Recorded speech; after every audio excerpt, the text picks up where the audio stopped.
Hello Frenzy, my name is Kate Shark and welcome back to Mothmen 1966. Okay, so I did go back, got caught back up and actually saved this time, so we should be right about the time where I ended it last time. And quick note, you might hear wind and rain going on. I have the windows open today to air the house out a little bit. And it just happens to be the same day Debbie's coming through, but it's nice and like under 75 degrees today, so we kind of like not having to use the air conditioner if we absolutely don't. So you might hear some wind, some rain. We're not in the direct trajectory of the storm. It's just on the outskirts. We always get wind and rain where I'm at. But anyway, you might hear it. Maybe I'll add some, what do you call it? Oh, fuck, what's the word? Atmosphere to the game. Anyway, not gonna waste more time. We'll just go ahead and continue. Here's hoping. Okay, one of the coyotes in front of you approaches. Yell and gesture on this side of the car. I guess it's the center. There it goes. Good. Another coyote advances. You look into his watery, bloodshot eyes. Yell and gesture on this side of the car. It's got to be to my left, right? Good. Okay, now it's working. Yell and gesture on this side of the car. Coyote in the center. Good. Oh my god. Oh shit. Shit. 3 coyotes advance at once. Yelling or waving your arms around won't be enough this time.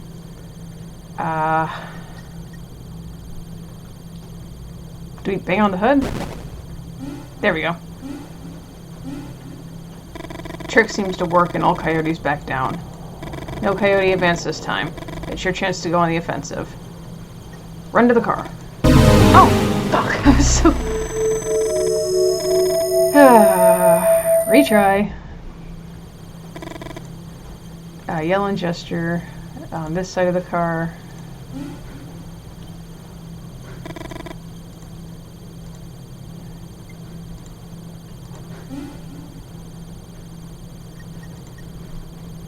This side. In the center. There we go. Bang on the hood.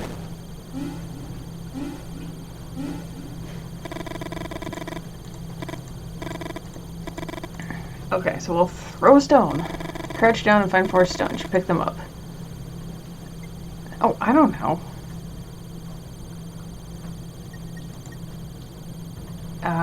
Oh, shit. Not right now. Sorry, guys. There we go. Okay, throw a stone. We'll throw this side of the car. To your right. There we go. Other side of the car. There we go.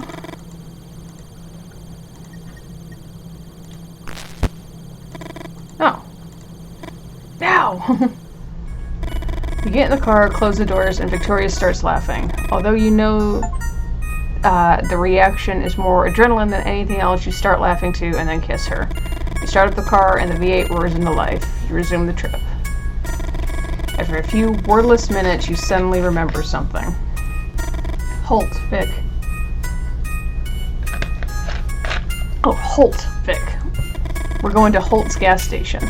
Victoria starts whistling. The doubts, the fears, everything seems a bit ridiculous now. You think about the plans you made for tonight and smile. You really like to hear her whistle. The most annoying habit of all time. I used to work with a guy who whistled. It drove me fucking nuts. Okay, I know there's like 10 chapters of this. It's not a long game either, so I'm gonna try to get through as much as possible. Maybe we'll get to about 5 today. And then for the next one will be another 5. But Lee turns off the car and looks you in the eye. Oh god. He smiles. And that smile seriously pisses you off. Hey. Oh, scratch my eye. I don't know. Why does that smile piss you off? I need some context here. I feed off story. Hang on a sec. I guess we'll just smile back. You try to return the smile, but you feel the hatred burning inside you. But it's not just Lee. The problem goes deeper. Why did you choose to smile? Why is it so hard to tell him? Wait here, Vic. I swear you won't believe it. You bite your lip and take a deep breath. Oh God, what's happening? You see him greet someone. Hold. Okie dokie. Lee had written Holt Station on the map he'd thrown on your lap about 20 minutes ago. He'd written it by hand. It might as well have said Hort Station or Halt Station. Hell Station, even. Lee's handwriting has always been intriguing to you. You remember that time you mentioned it to him, and he responded with a disproportionate anger. A nonsensical rant which involved several philosophers of language. And all because you told him his handwriting was dreadful. But you now know where those reactions come from. That night you two got drunk by the lake, Lee told you that his father would have wanted to be born ugly. What? After the initial surprise, you couldn't stifle a belly laugh, and Lee looked down. Excuse me. For a few minutes, he didn't want to tell you anything else. I finally convinced him to continue. I always got what I wanted just by smiling. Ugly people have to develop other muscles. Oh, what a dick! Unfortunately, those other muscles are the ones that last. You couldn't believe those words had come out of the mouth of a flesh and blood human being, right? Maybe some poorly written character from a cheap romantic novel, but Lee's father? You picture Lee that night throwing pebbles from the shore while telling you everything about his father's teachings. All that frustration. Was that the night you got pregnant? You've both been drinking. Suddenly you find it difficult to breathe. The interior of the car feels like it's getting smaller and smaller. You need some air.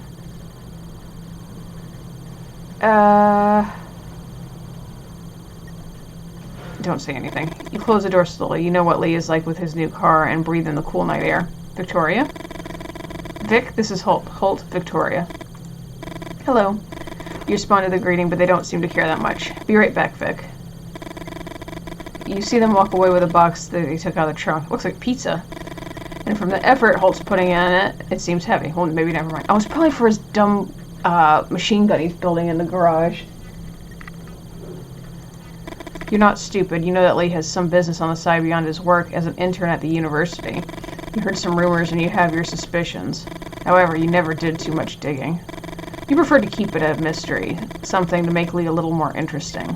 You light a cigarette. Are you pregnant? Would Lee be a good father?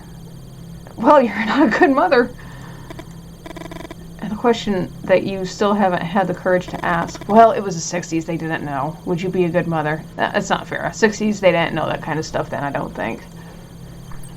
And the clicks repeat at irregular intervals. Is there a bat? Small moths approach the light to get electrocuted. Is that love, Victoria? You laugh and shake your head from side to side. Think of all the manuscripts you've torn up. You've tried poetry, drawing. History seemed like an obvious choice. You don't need any talent to be a historian. Memory, maybe? Is that considered talent? Hello? Oh. Hello? The man talks to himself while holding something in his hand. Have you seen any winged creatures flying over the area yet? For a moment, you think he's asking some kind of tricky question, and you remain silent. However, something about him tells you that he's genuinely asking. You look at the man bathed in the shine of the streetlight, and the scene fascinates you. Surreal, some of your old friends would have said. The ones that organized poetry nights and read L'Outre-mer? And I know I'm probably butchering that. Let's see how to say that, because it's going to drive me nuts. Conte de l'Outre-mer. L'Outre-mer. Okay. Conte de l'Outre-mer. L'Outre-mer. There we go. Nowhere close. Excuse me, you are... Oh yes, sorry, Hill. Lou Hill. Writer. Victoria Greenberry. History student. Winged creatures, Mr. Hill. Lou, please. Can I call you Victoria? You nod. I'm looking into about a dozen reports, Victoria. You don't have to say my name after every sentence. Numerous witnesses claim to have seen human-sized winged creatures flying over the area. Angels? Lou smiles, but the smile doesn't last long on his face. Look there, at the top of the trees. It won't take you long to find one. You aim at the area Lou just told you. Oh shit. Everything's blurry, so you decide to adjust the binoculars. Let's see. I don't know. Oh shit.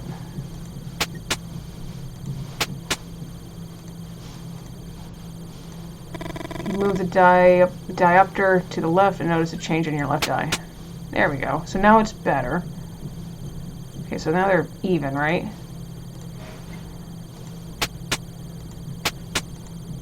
You cannot rotate. Okay, so we'll move right. What the? It was just a second, but you think you saw something up there. Was it suggestion? I don't think they're angels, Victoria. But before I tell you my theory, I need your help. Could you draw this in this notebook, what you just saw? Yes. At any other time, you'd have refused with some witty comment. But there's something about Lou Hill that invites you to play along. You wonder if the fact that he presented himself as a writer had something to do with it.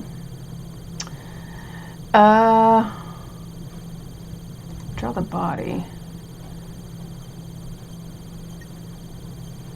Hold on a minute. Draw the head.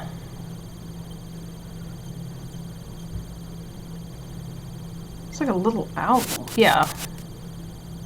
Okay. Oh, cool. You can redraw it.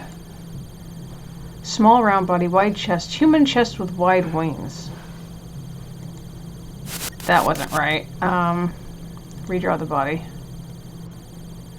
Human chest. Well, that wasn't right. Well, it just was standing there. I didn't see it before a second.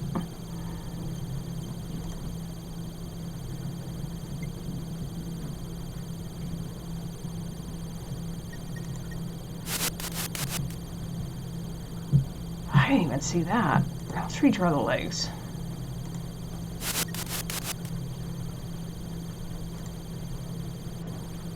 It looked like... That's what I got from it, but that's just me. It was like a human with... Before giving it back, you write some notes further describing what you saw. Lou had asked for them, but somehow they make you feel less anxious. You never felt confident about your work. You think about the time you showed your sketches to your art teacher and how he embarrassed you in front of the rest of the class. Motherfucker. What? Sorry, I was talking to myself. You can't help but blush. Victoria. For once, you're glad to hear Lee's voice. Excuse me, my throat.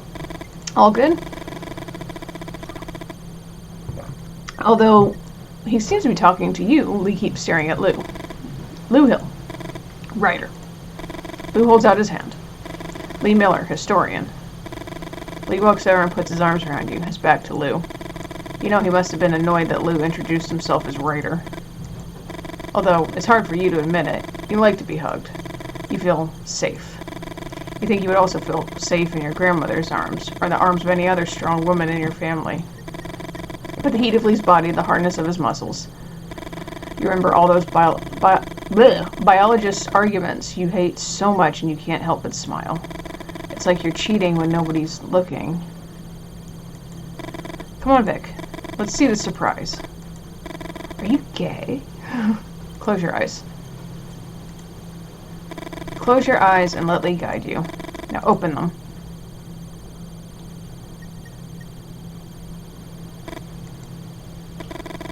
So, what do you think? A romantic dinner for two under the same meteor shower that amazed our ancestors. You instinctively put your hand to your belly. And when you realize it, you quickly put it in your pocket. You look at the dog tied to the post. Oh, Jesus! The dog growls into the dark.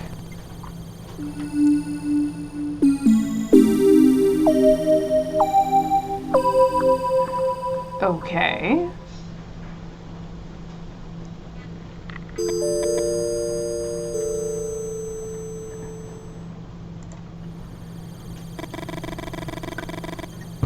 You've known Lou Hill for a few months now.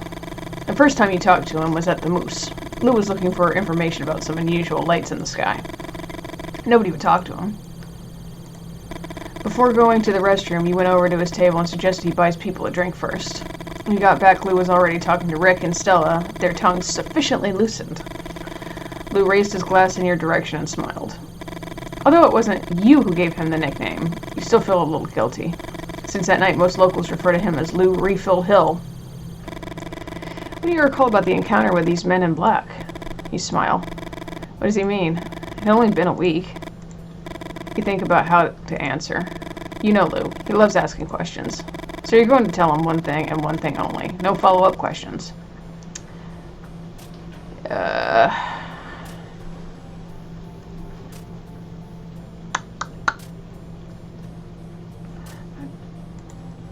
The men in black seem interested in my grandma's legs.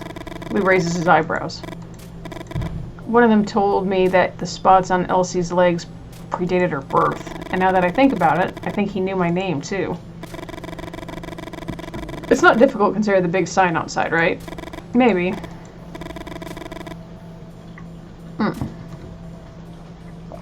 You change the subject.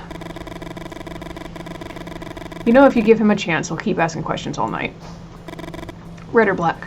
What? The card. Red. Turn over the card. It's red. Good. It's a solitaire my grandma taught me. No one could ever win it. Lou suddenly seems interested. And how do you play it? Okay. Rules are simple. But winning? There's a reason why it's called the impossible solitaire. Let me show you.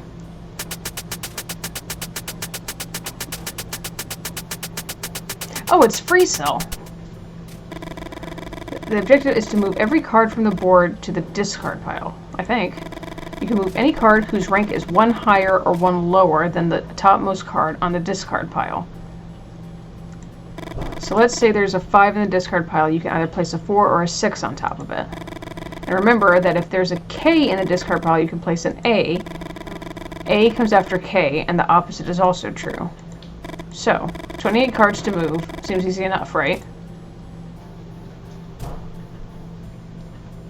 So this is the discard pile. Move cursor to the left.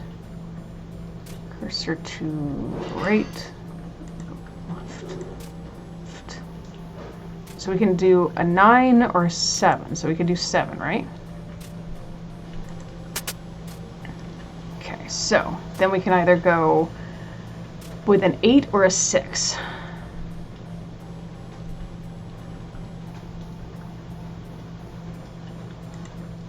When you're stuck, you can turn a card from the stock to the discard pile. But to turn it over, you need to make a bet first. Oh, Jesus. Black or red? What's going to be? You lose a bet and you lose the game. Oh, jeez. This son of a bitch is almost unwinnable. Well, that's annoying. Well, let's see. There was a black there first, right?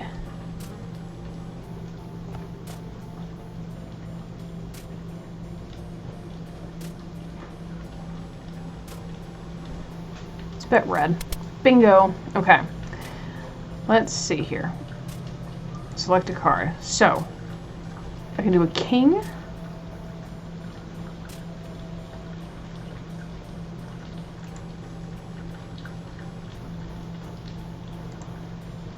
Oops, I keep doing that. So, we can do another ace, right?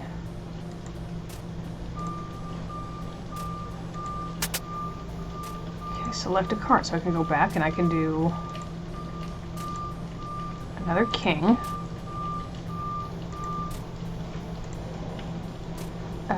Move selected card to the discard pile, right?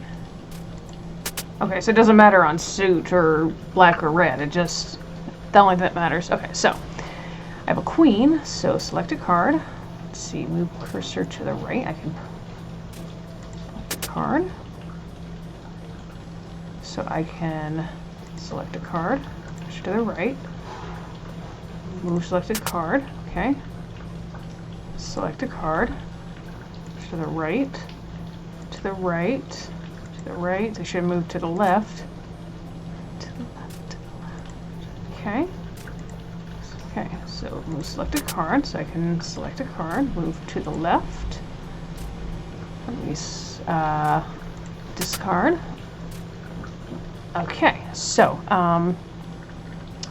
select a card to the right, and to the right. So, cool. Now I need to make a bet. So, let's bet black. Ooh, that was a lucky guess. Okay, so I either need a 10 or a queen, which I don't have.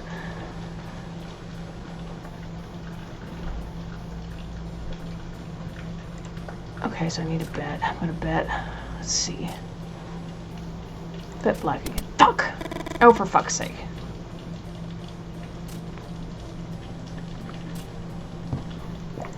I'm gonna try to beat this, so I might just fast forward through this.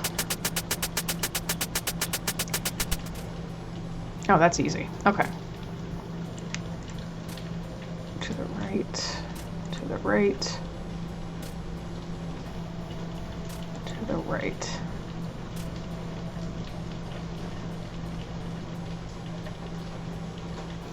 I'm gonna be strategious here. Oops, not what I wanted. To the right. So, we'll do that. That way we can go back to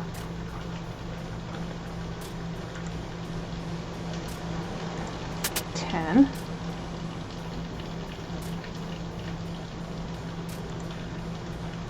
To the right. To the right. Select a card. To the right. 8. Select a card.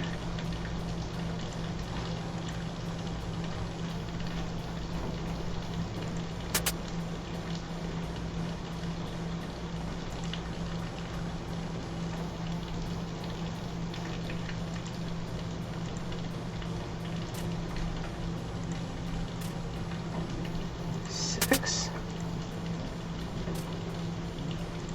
5. Select a card.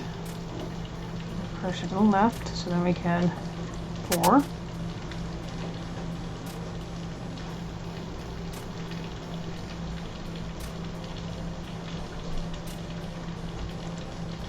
To the right.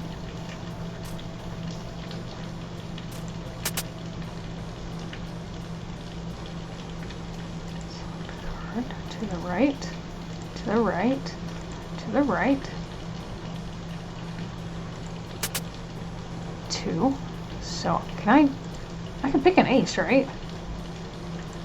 Yeah, okay. So select a card. So we can go to the left, left, left. I can go there. Select a card to the right, to the right. Okay. So I can go back to a king.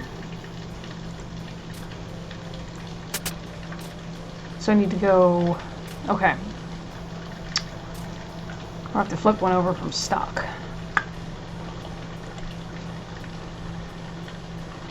Oh, black. Bingo. Okay, so select a card. We have got move cursor to the left,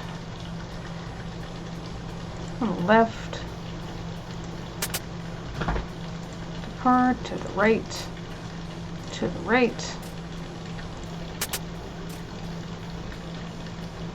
Okay, so we're going to turn a card. What did I bet last time? Did I bet black? Let's bet red. Ha, okay, perfect. Select a card. To the left, 6. Select a card. To the right, oops, well we can do that too. To the right, who's rating me? Might be my mother.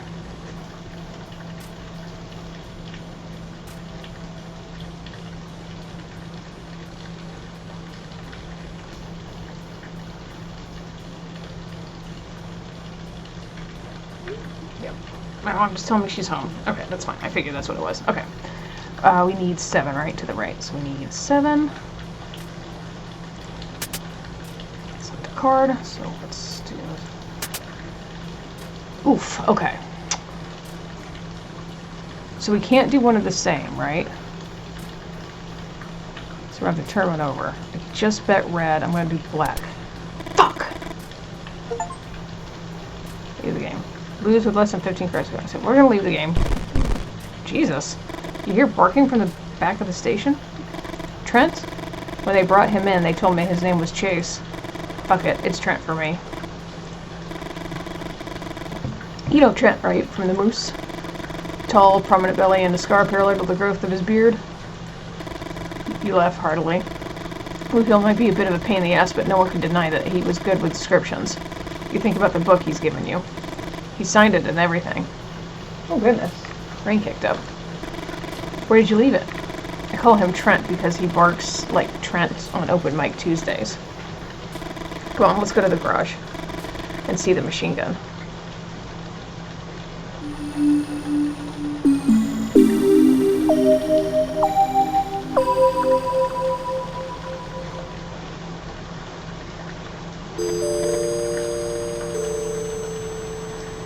That's 4, right?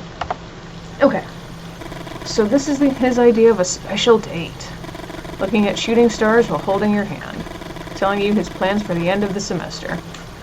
He can't stop thinking about the raw strength of the hug from a minute ago. Or how he scared coyotes away by yelling and throwing stones at them. Think about your friend May, all those dark fantasies she told you about. But holding hands like this, smiling and talking and looking into each other's eyes, feels like giving up, doesn't it? You know you're to blame too. Aren't you playing the perfect girlfriend role? Don't you make eyes at him? Don't you say love whenever you call him? So this is it, Victoria. Is this what you want for the rest of your life?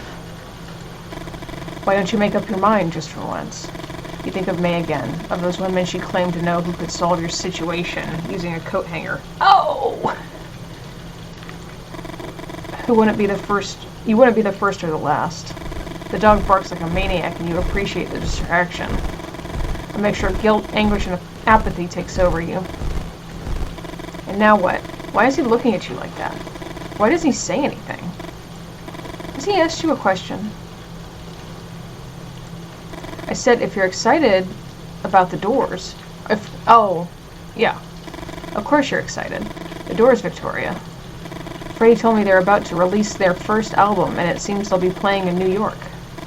Are we going to see them live again, then? Hello? Oh, God. Even though you try, you gradually stop listening to him. Hesitancy returns. And all those questions. And the fucking dog won't stop barking. What had been a distraction is now driving you crazy. What the hell is wrong with him? Shooting fucking stars. Why don't you make a wish, Victoria? How about going home, covering your head with a pillow and sleeping for 18 hours straight? You feel like crying and try to calm down.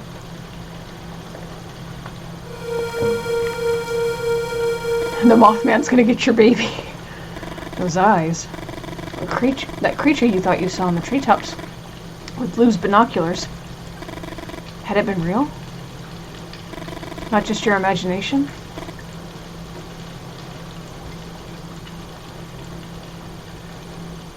Vic! You know what? I'm tired of it already. Exhausted. I've been trying and trying for more than 10 minutes. Can you tell me what's wrong with you? You stay silent. You need to think. But Lee's right. It's not fair to either of you. With so much noise, it's impossible for you to concentrate. You know they're all excuses, though. Winged monsters don't exist. It's just your brain desperately trying not to focus on what's important. Jesus! And suddenly, the sudden scream chills your blood. Oh God! And silence takes over everything. Oh God, it did kill the dog? Well, now I'm not a fan of the Mothman.